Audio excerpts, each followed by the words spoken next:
Salute Bharat. Madam നമസ്കാരം.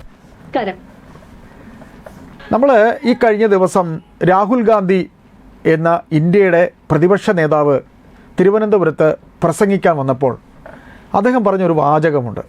അതായത് വനിതകൾക്ക് പ്രാധാന്യം കോൺഗ്രസ് പാർട്ടി നൽകണം, നേതൃത്വത്തിലേക്ക് വനിതകൾ വരണം, ഒരു മുഖ്യമന്ത്രി സ്ഥാനാർത്ഥിയായി വനിതയായിരിക്കും വരുന്നത് നല്ലതെന്നാണ് അദ്ദേഹം പറഞ്ഞത്.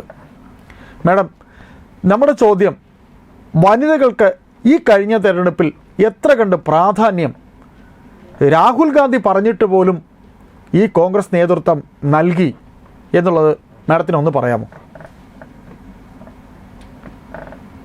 ഞാൻ ആദ്യം മുതൽ താങ്കളുടെ ക്വസ്റ്റ്യനിൽ നിന്ന് തുടങ്ങാം. ആദ്യം താങ്കൾ ചോദിച്ചത് രാഹുൽ ഗാന്ധിയുടെ പരാമർശത്തെ കുറിച്ചാണ്. തീർച്ചയായിട്ടും കോൺഗ്രസിന്റെ സമുന്നതനായ നേതാവ് എന്നുള്ള നിലയ്ക്ക് രാഹുൽ ഗാന്ധി അത് പറഞ്ഞതിൽ യാതൊരു അത്ഭുതവുമില്ല. കാരണം സ്ത്രീകൾക്ക് എല്ലാ കാലത്തും പ്രാധാന്യം കൊടുക്കുക, സ്ത്രീ ശാക്തീകരണത്തെക്കുറിച്ച് പ്രാവർത്തികമായി തന്നെ പ്രായോഗികമായി തന്നെ നടത്തിയിട്ടുള്ള ഒരു പ്രസ്ഥാനമാണ് ഇന്ത്യൻ നാഷണൽ കോൺഗ്രസ്.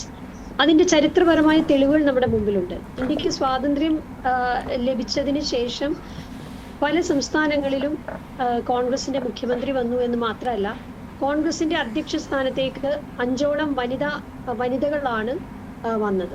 മറ്റൊരു രാഷ്ട്രീയ പ്രസ്ഥാനത്തിനും CPM-നായാലും BJP-ക്കായാലും ഒന്നും അവകാശപ്പെടാൻ കഴിയാത്ത, മറ്റൊരു ദേശീയ പ്രസ്ഥാനങ്ങൾക്കും അവകാശപ്പെടാൻ കഴിയാത്ത ഒരു കാര്യമാണ് ഏറ്റവും പ്രധാനപ്പെട്ട പദവിയിലേക്ക് AICC അധ്യക്ഷ സ്ഥാനത്തേക്ക് വനിതകളെ കൊണ്ടുവന്നു എന്നുള്ളത്. അത് കോൺഗ്രസിന് മാത്രമാണ് കഴിഞ്ഞിട്ടുള്ളത്. അപ്പോൾ അങ്ങനെ ഒരു ചരിത്രപരമായ പാരമ്പര്യവും സംസ്കാരവും കോൺഗ്രസിനെ സംബന്ധിച്ചുണ്ട്. നമ്മുടെ തെരഞ്ഞെടുപ്പുകളിലാണെങ്കിൽ ഇപ്പോൾ 33% സംവരണം തദ്ദേശ സ്ഥാപനങ്ങളിൽ വരുന്നതിന് പോലും തീർച്ചയായിട്ടും ചുക്കാൻ പിടിച്ചതും അതിനെ ഇനിഷ്യേറ്റ് ചെയ്തതും കോൺഗ്രസ് ആണല്ലോ.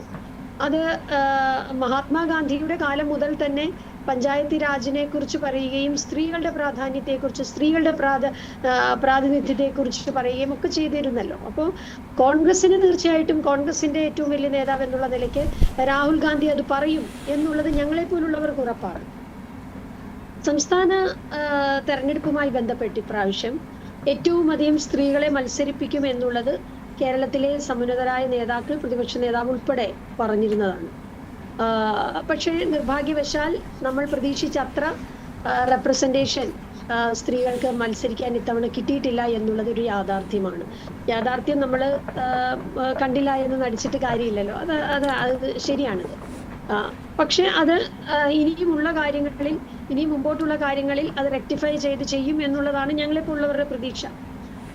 അപ്പോ അങ്ങനെ ഒരു പ്രാധാന്യം കുറഞ്ഞു എന്നുള്ളത് കൊണ്ടായിരിക്കാം അസംബ്ലി സീറ്റുകളിൽ പ്രതീക്ഷിച്ച പോലെയുള്ള ഒരു പ്രാതിനിധ്യം സ്ത്രീകൾക്ക് ലഭിച്ചില്ല എന്നതുകൊണ്ടായിരിക്കാം ഒരു പക്ഷേ രാഹുൽ ഗാന്ധി വനിതാ മുഖ്യമന്ത്രിയുടെ ഉൾപ്പെടെയുള്ള കാര്യങ്ങൾ പരാമർശിച്ചത് എന്നാണ് ഞാൻ മനസ്സിലാക്കുന്നത്. അദ്ദേഹത്തെ സംബന്ധിച്ച് അദ്ദേഹത്തിന്റെ ഒപ്പീനിയൻ അത്തരത്തിലാണ് എന്നുള്ളത് അദ്ദേഹം വ്യക്തമാക്കുകയായിരുന്നു. അതിന്റെ അർത്ഥം ഇപ്രാവശ്യം ഇവിടെ ഒരു വനിതാ മുഖ്യമന്ത്രി ഉണ്ടാകുമെന്നാണ് എന്ന് മനസ്സിലാക്കാൻ അല്ലെങ്കിൽ എന്ന് വിശ്വസിക്കാൻ പ്രയാസമുണ്ട്. കാരണം ഒന്നാമത് വളരെ കുറച്ച് സ്ഥാനാർത്ഥികളാണ് നമുക്ക് ഉള്ളത്. അതിൽ തന്നെ അതുപോലുള്ള ഒരു അവസരത്തിലേക്ക് ജയിച്ചു വരുന്ന ആർക്കെങ്കിലും കിട്ടുമോ എന്നൊക്കെ ഉള്ളത് നമുക്ക് കണ്ട് മനസ്സിലാക്കേണ്ട കാര്യമാണ്. അത് അങ്ങനെ സാങ്കല്പികമായിട്ട് പറയാൻ പറ്റുന്ന ഒരു ഉത്തരവുമല്ല. രണ്ടാമതായിട്ട് ഈ പ്രാതിനിധ്യം എന്ന് പറയുന്നത് മുകളിൽ മുതൽ താഴേക്കല്ലല്ലോ വരേണ്ടത്. യഥാർത്ഥത്തിൽ താഴെ മുതൽ തന്നെ അതിന്റെ പ്രവർത്തനം തുടങ്ങണം. താഴെത്തട്ട് മുതൽ തന്നെ.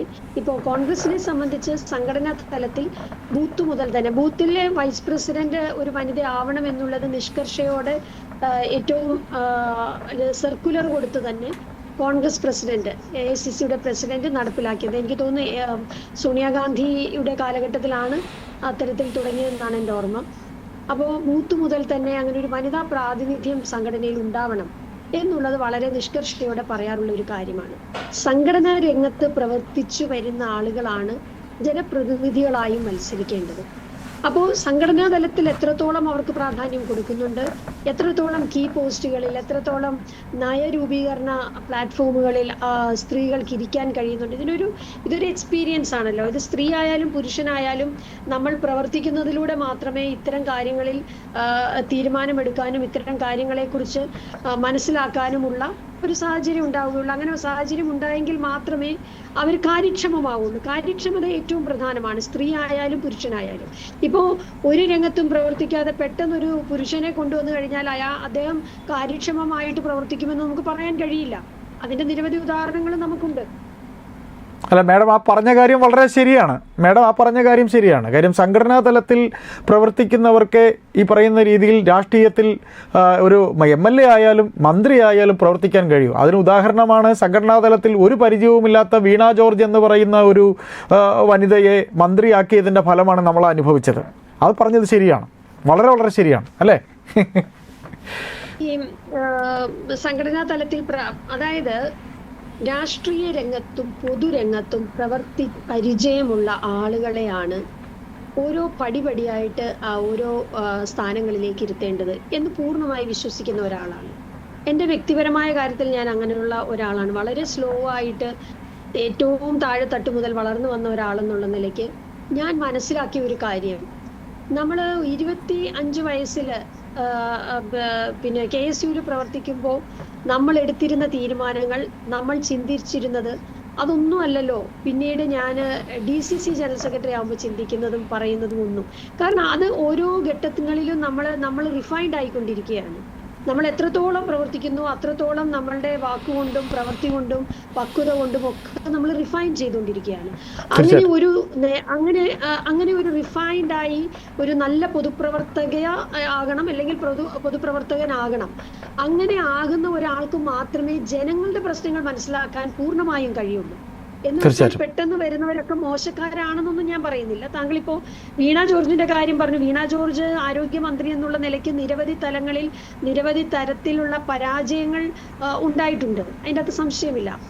പക്ഷേ അവർക്ക് എന്തുകൊണ്ടാണ് അങ്ങനെ ഒരു സാഹചര്യം ഉണ്ടായത്? ആരാണ് അതിന്റെ തീരുമാനമെടുത്ത ആളുകൾ?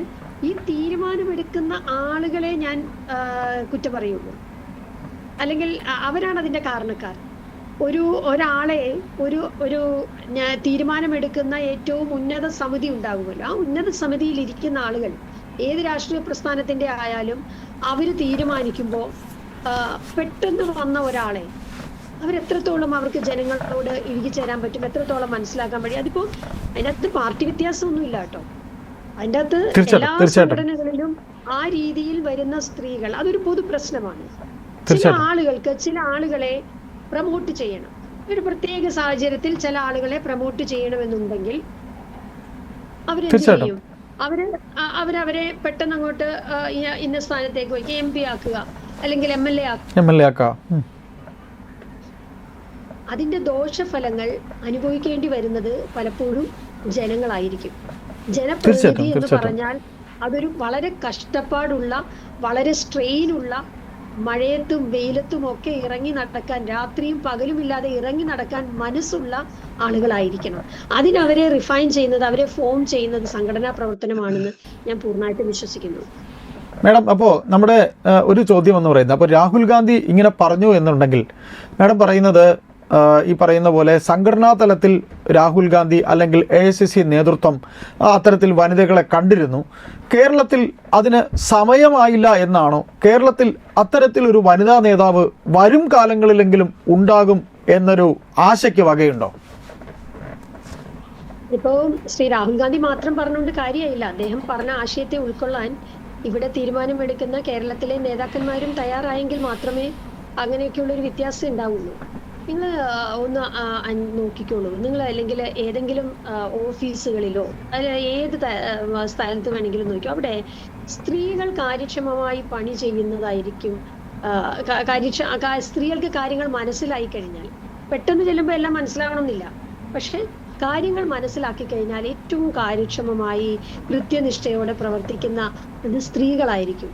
അത് ഞാൻ പല രംഗങ്ങളിലും കണ്ടിട്ടുണ്ട്. അപ്പോ ആ ഒരു ബോധ്യം, ആ ഒരു മനസ്സിലാക്കൽ പാർട്ടി നേതൃത്വത്തിന് ഉണ്ടാവണം. അങ്ങനെ ആളുകളെ ട്രെയിൻ ചെയ്ത് കൊള്ളാവുന്ന സ്ത്രീകളെ, ശക്തരായ സ്ത്രീകളെ നമ്മുടെ പാർട്ടിയിൽ ഉണ്ടാവണം എന്നുള്ള ഒരു ബോധ്യം ഉണ്ടാവണം. ഇപ്പൊ തന്നെ വനിതാ സംവരണ ബില്ല് വരുമ്പോ എത്ര പേര് എത്ര പുരുഷന്മാർ വിഷമിച്ചിട്ടുണ്ടാകും എന്നുള്ളത് വരികയാണെങ്കിൽ, അതിപ്പോ വരുന്ന ഒരു ഘട്ടത്തിലോട്ടൊന്നും എത്തിയിട്ടില്ല. ഇപ്പൊ വേണമെങ്കിൽ അത് വരാവുന്നതാണ്. ഭാരതീയ ജനതാ പാർട്ടിക്ക് അത് വേണമെങ്കിൽ ഇപ്പൊ നടപ്പിലാക്കാം. 543 MP-മാരിൽ 30% അടുത്ത തെരഞ്ഞെടുപ്പിൽ വനിതകളാകണമെന്ന് ഇപ്പൊ തീരുമാനമെടുക്കാം. അതിനൊരു തടസ്സവുമില്ല. പക്ഷെ തീരുമാനിക്കുന്നില്ല. അല്ല മേഡം, അതില് അല്ല, ഭാരതീയ ജനതാ പാർട്ടി ആ തീരുമാനം എടുക്കാൻ മുതിരുന്നത് അത് വേറൊരു രാഷ്ട്രീയ ലക്ഷ്യത്തോടെയാണ് എന്ന് തന്നെ ലോക്സഭയിൽ പ്രിയങ്ക ഗാന്ധി തന്നെ പറഞ്ഞല്ലോ മേഡം. പ്രിയങ്ക ഗാന്ധി തന്നെ അത് പറഞ്ഞല്ലോ. മറ്റൊരു രാഷ്ട്രീയ ലക്ഷ്യമാണ് അവരതിൽ കാണുന്നത്. അതും ഈ തിരഞ്ഞെടുപ്പ് വേളയിൽ BJP-യുടെ ഒരു രാഷ്ട്രീയ ലക്ഷ്യമാണ്. കാര്യം അവർക്ക് ഇപ്പോൾ ഉദാഹരണം പറഞ്ഞാൽ ഒരു നിയോജക മണ്ഡലം, ഇപ്പോൾ കേരളത്തിൽ തന്നെ ഒരു എം പിക്ക് ഏതാണ്ട് പിന്നെ അദ്ദേഹത്തിൻ്റെ നിയോജക മണ്ഡലത്തിൻ്റെ വ്യാപ്തി ഇപ്പോൾ എറണാകുളം തന്നെ രണ്ടായി വിഘടിക്കുന്നു. രണ്ടായി വിഘടിച്ച് 2 പേർക്ക് പ്രാതിനിധ്യം ഉണ്ടാകുന്നു. അങ്ങനെ പ്രാതിനിധ്യം ഉണ്ടാകുമ്പോൾ BJP-ക്ക് വോട്ട് കൂടുതൽ കിട്ടാൻ സാധ്യതയുള്ള ഇടം അവർ കണ്ടെത്തി. അവർക്ക് MLA-യോ MP-യോ ഒക്കെ ഉണ്ടാക്കാനുള്ള രാഷ്ട്രീയ തന്ത്രം കൂടി അതിനകത്ത് ഒളിഞ്ഞിരിക്കുന്നു എന്ന് തന്നെയല്ലേ ലോക്സഭയിൽ അത് ചർച്ചയായിരുന്നത്. അതുകൂടെ നമുക്ക് ഇതിലൂടെ കൂട്ടിച്ചേർത്ത് പറഞ്ഞോളൂ മേഡം. സെൻസസുമായി കൂട്ടി കെട്ടിയപ്പോഴാണ് അങ്ങനെ പറഞ്ഞത് എന്നാണ് ഞാൻ മനസ്സിലാക്കുന്നത്. അതായത് ഞാൻ പറഞ്ഞത് അതല്ലല്ലോ.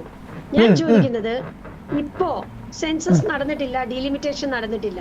ഈ സാഹചര്യത്തിൽ ഇപ്പൊ 543 സീറ്റിൽ 30% എന്തുകൊണ്ട് വനിതകൾക്ക് കൊടുക്കാൻ തീരുമാനിച്ചുകൂടാ? ഇവർ ആത്മാർത്ഥതയോടെ പറയുകയാണെങ്കിൽ BJP-ക്ക് ഇപ്പോഴത് തീരുമാനിക്കാമല്ലോ. അത് തന്നെയാണ് കോൺഗ്രസ് പറയുന്നത്.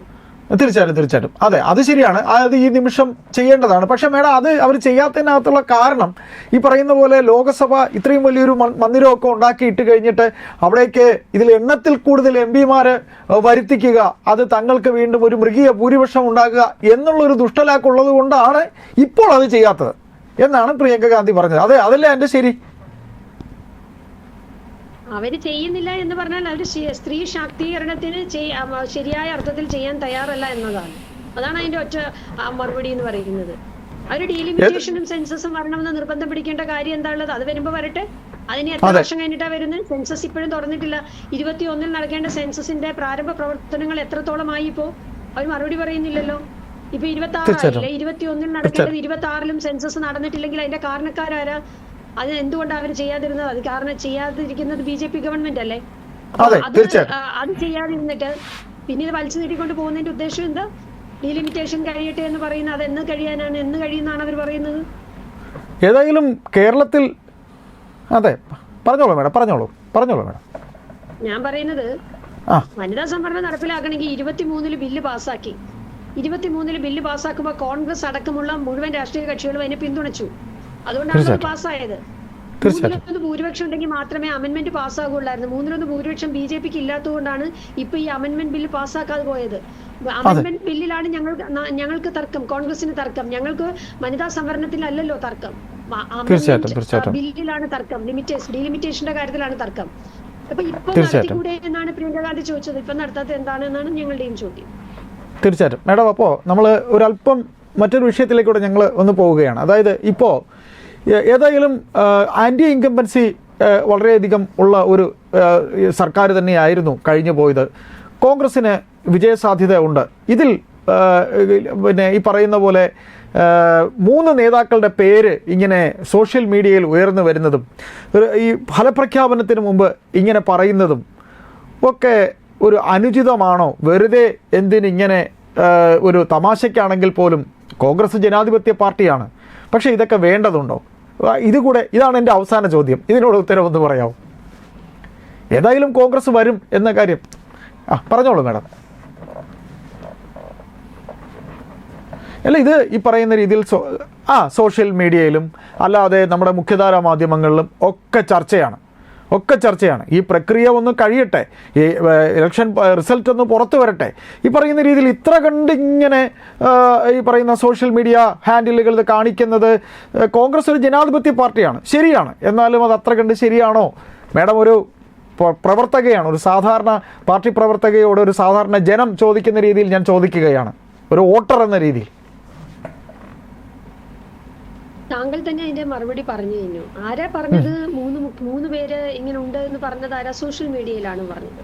സോഷ്യൽ മീഡിയയും അല്ലെങ്കിൽ മാധ്യമങ്ങളുമാണോ കോൺഗ്രസിന്റെ മുഖ്യമന്ത്രിയെ തീരുമാനിക്കേണ്ട ആളുകൾ ആരും പറഞ്ഞിട്ടില്ലല്ലോ. തീരുമാനിക്കേണ്ട ഏതെങ്കിലും ഘടകകക്ഷിയോ അല്ലെങ്കിൽ കോൺഗ്രസിന്റെ ഉത്തരവാദിത്തപ്പെട്ട ആരെങ്കിലും നേതാക്കന്മാരോ അവരാരും പറഞ്ഞില്ലല്ലോ. അവര് ഈ പറയുന്നത് സോഷ്യൽ മീഡിയയിലും മാധ്യമങ്ങളിലൂടെയും വരുന്ന ചില വാർത്തകൾ അത് വീണ്ടും ശക്തമായിട്ട് വീണ്ടും വീണ്ടും ചർച്ച ചെയ്യപ്പെടുന്നു. ആരാ ചർച്ച ചെയ്യുന്നത്? മാധ്യമങ്ങൾ ചർച്ച ചെയ്യുന്നു, അല്ലെങ്കിൽ സോഷ്യൽ മീഡിയയിൽ ചർച്ച ചെയ്യുന്നു. അത് അതിന് കോൺഗ്രസ് നേതാക്കന്മാർക്ക് എന്ത് ചെയ്യാൻ കഴിയും? കോൺഗ്രസ് നേതാക്കന്മാർ എന്ത് ചെയ്യണം? അതിന് ഞങ്ങൾക്കൊരു പ്രോസസ് ഉണ്ട്. നിങ്ങൾക്ക് എല്ലാവർക്കും അറിയാലോ എന്താ കോൺഗ്രസിന്റെ പ്രോസസ്. കോൺഗ്രസ് ഇന്ന് വരെ ഒരു മുഖ്യമന്ത്രി സ്ഥാനാർത്ഥിയെ പ്രഖ്യാപിച്ചുകൊണ്ട് തെരഞ്ഞെടുപ്പിനെ നേരിട്ടിട്ടില്ല. തെരഞ്ഞെടുപ്പിന് ശേഷം പാർലമെന്ററി പാർട്ടി കൂടുകയും AICCയുടെ ഒരു ഫൈനൽ തീരുമാനപ്രകാരമാണ് ഒരു മുഖ്യമന്ത്രി ഉണ്ടാവുക. എന്തായാലും ഒരു കാര്യം സന്തോഷമുള്ളത്, കോൺഗ്രസിൽ നിന്നായിരിക്കും മുഖ്യമന്ത്രി എന്നുള്ള കാര്യത്തിൽ സംശയമില്ല എന്നുള്ളതുകൊണ്ടാണല്ലോ ഇങ്ങനെ ഒരു ചോദ്യം തന്നെ ഇങ്ങോട്ട് വരുന്നത്. കേരളം മുഴുവൻ ആരാണ് മുഖ്യമന്ത്രി എന്ന് ചോദിക്കുന്നു. കോൺഗ്രസിന്റെ മുഖ്യമന്ത്രി ആരാണെന്നാണ് ചോദിക്കുന്നത്. അപ്പൊ കോൺഗ്രസിന് മുഖ്യമന്ത്രി ഉണ്ടാകും എന്നുള്ള കാര്യത്തിൽ ഒരു സംശയമില്ല എന്നത് ഏറ്റവും സന്തോഷം ഉണ്ടാക്കുന്ന ഒരു കാര്യമാണ്. പക്ഷെ അത് ആര് എന്ന് തീരുമാനിക്കേണ്ടത് AICC. അതിന്റെ ഒന്നും ആയിട്ടില്ലല്ലോ. ഇലക്ഷന്റെ റിസൾട്ട് വന്ന് MLA മാർ ജയിച്ചു വരുന്ന MLA മാരോട് അഭിപ്രായം ചോദിക്കണം. AICCയുടെ അഭിപ്രായം അറിയണം. AICC ആണ് അവസാനം പ്രഖ്യാപിക്കുന്നത്. അപ്പോൾ അങ്ങനെ ഒരു പ്രോസസ് ഉള്ള ഒരു പാർട്ടിയിൽ ആരൊക്കെയോ എവിടൊക്കെയോ കിടന്ന് എന്തൊക്കെയോ പറഞ്ഞാൽ അതിനൊന്നും ഒരു കാര്യവുമില്ല. അത് ഏത് നേതാവിന് വേണ്ടിയിട്ടാണെങ്കിലും ഈ പറയുന്ന 3, 4, 5 നേതാക്കന്മാർക്ക് വേണ്ടി സോഷ്യൽ മീഡിയയിൽ ആരെങ്കിലും കുറച്ച് ആളുകൾ കിടന്ന് അതാണ് നല്ലത്, ഇതാണ് നല്ലത്, ഇയാളാണ് ഏറ്റവും അധികം വർക്ക് ചെയ്യുന്നത്, ഇയാളാണ് ജീവിതം മുഴുവൻ വർക്ക് ചെയ്യുന്നത്, മറ്റേ ആൾ കുറച്ചേ വർക്ക് ചെയ്തുള്ളൂ, മറ്റേ ആൾ അപ്പുറത്തെ സ്ഥലത്ത് ഇരിക്കുന്ന ആളല്ലേ, അയാൾ എന്തിനാ ഇങ്ങോട്ട് വരുന്നത്? ഇങ്ങനെയൊക്കെ ഇവർ തമ്മിൽ അങ്ങോട്ടും ഇങ്ങോട്ടും ചർച്ച നടത്തിയാൽ ഇത് കോൺഗ്രസ് പോലെ ഒരു മഹാപ്രസ്ഥാനത്തിന്റെ തീരുമാനത്തിലേക്ക് വരുമോ അല്ലെങ്കിൽ തീരുമാനമാകുമോ? അതൊന്നും ആവില്ല. ഏതായാലും മാഡം ചുരുങ്ങിയ സമയം നിങ്ങളുടെ മാഡത്തിൻ്റെ വിലപ്പെട്ട സമയമാണ്.